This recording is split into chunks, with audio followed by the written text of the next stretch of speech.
வணக்கம் நண்பர்களே. சமீபத்தில் நேபாளத்தில் மிகப்பெரிய ஒரு வன்முறை நடந்தது. அந்த நேபாளத்து இளைஞர்கள் அந்த ஆட்சியாளர்களுக்கு எதிராக, ஊழலுக்கு எதிராக, நிர்வாக சீர்கேடுகளுக்கு எதிராக ஒரு போராட்டம் பண்ணாங்க. அது பார்த்தீங்கன்னா ஜென் போராட்டம் அப்படின்னு சொன்னாங்க. ஆட்சியையே மாற்றி அமைச்ச போராட்டம். அதே மாதிரி ஒரு போராட்டம் இப்போ இந்தியாவில் லடாக் யூனியன் பிரதேசத்தில் நடந்திருக்கு. அதுலேயும் பார்த்தீங்கன்னா மிகப்பெரிய கலவரமாக மாறி ஒரு 4 பேர் இறந்துருக்கிறாங்க. கிட்டத்தட்ட ஒரு 80 பேர் காயமடைந்திருக்காங்க. அதை பற்றி தான் இந்த முழுமையாக பதிவில் பார்க்க போகிறோம். கடந்த 2019 ஜம்மு காஷ்மீர் மாநிலத்தை 2ஆக பிரித்தாங்க. ஒன்று ஜம்மு, இன்னொன்று லடாக். அந்த ஜம்மு காஷ்மீர் பகுதியில் பார்த்தீங்கன்னா இந்த காஷ்மீர் பகுதி சட்டசபையுடன் கூடிய யூனியன் பிரதேசம், அதாவது நம்ம பாண்டிச்சேரி மாதிரி. லடாக் பார்த்தீங்கன்னா சட்டசபை இல்லாத யூனியன் பிரதேசம், நம்ம அந்தமான் நிகோபார் தீவுகள் மாதிரி. அப்போ என்னன்னா மத்திய அரசின் நேரடி ஆட்சியில் இருக்கும். அப்போ என்ன நடக்குது அப்படின்னு பார்த்தீங்கன்னா, அங்கே இருக்கக்கூடிய உள்ளூர் பழங்குடியின மக்கள் எங்களுக்கு மாநில அந்தஸ்து வேணும், இந்தியாவுடைய 6வது அட்டவணையில் சேர்க்கணும். இந்த 6வது அட்டவணை என்னன்னு கேட்டிங்கன்னா, உள்ளூர் பழங்குடியின மக்கள் அவர்களுக்கு அரசியல் சுயாட்சி வழங்கக்கூடியது. இப்போ அஸ்ஸாம், திரிபுரா, மிசோரம், இந்த மேகாலயா எங்கெல்லாம் பார்த்தீங்கன்னா அவங்களுடைய இடங்களை பாதுகாப்பது, அவங்களுடைய சுதந்திரத்தை வழங்குவது, உள்ளூர் அரசியல் அதிகாரம் நிறைய இருக்கும். வெளியிலேருந்து வரவங்க அதை ஆக்குபை பண்ண முடியாது.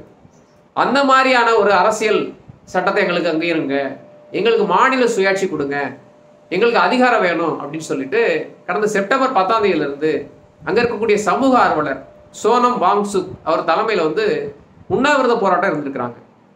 இந்த 15-20 நாளில் பார்த்தீங்கன்னா அவர் உடல்நிலை மிக மோசமாக நலிவடைந்ததை தொடர்ந்து போராட்டம் தீவிரமாயிருக்கு.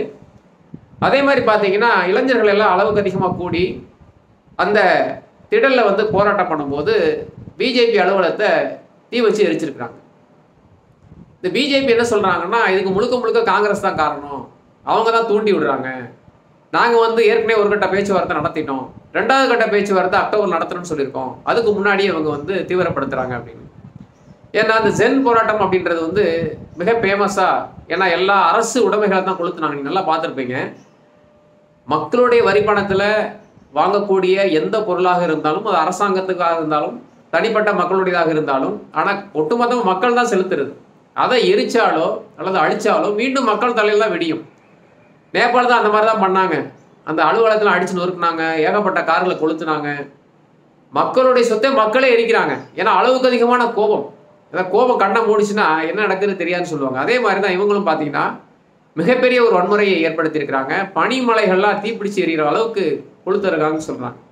ஏன்னா இது ஆரம்ப கட்டத்திலேயே இப்போ பாதுகாப்பு படை போட்டிருக்கிறாங்க, கண்ணீர் புகை வச்சு நடத்தியிருக்கிறாங்க.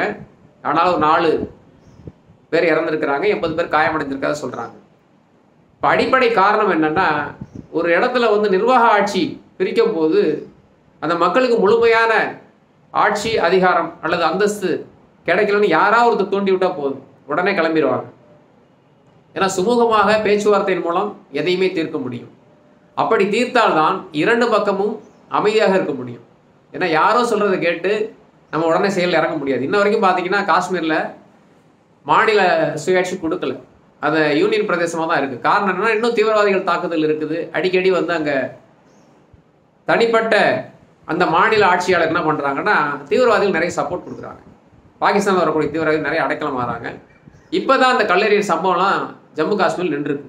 அதனால் சில நேரங்களில் சில முடிவுகள் தாமதமாக தான் எடுப்பாங்க. ஆனால் அதுக்குள்ளேயும் நிறைய பேர் ஜென் போராட்டம் அப்படின்னு தூண்டி விட்டு மிகப்பெரிய ஒரு வன்முறையை மாற்றுறதுக்கு முடிவு பண்ணுறாங்க. ஏற்கனவே இந்த நேபாள் நடந்து கூட பார்த்தீங்கன்னா அமெரிக்காவோட தூண்டுதல் தான் சொன்னாங்க. இப்போ அமெரிக்காக்காரன் எல்லா வகையும் நமக்கு துன்பத்தை கொடுத்துக்கிட்டு இருக்கான். கச்சா எண்ணெய் வாங்கணும்னு சொல்லி டாக்ஸாக போடுறேன். இப்போ இந்தியர்கள் அதிகமாக சம்பாதிக்கிறாங்க, H1 விசாவை முடக்கிறாங்க. எங்கே பார்த்தாலும் ட்ரம்ப் மறைமுகமாக தனது வேலையில் செஞ்சுக்கிட்டு இருக்காங்க. கண்டிப்பாக இது மத்திய அரசு பேச்சுவார்த்தையின் மூலம் தீர்த்து அங்கே ஒரு அமைதியை ஏற்படுத்தணும். அதுதான் உள்ளூர் மக்களுக்கும் நல்லது, இந்திய அரசுக்கும் நல்லது. அடுத்த பதிவில் சந்திக்கலாம். நன்றி.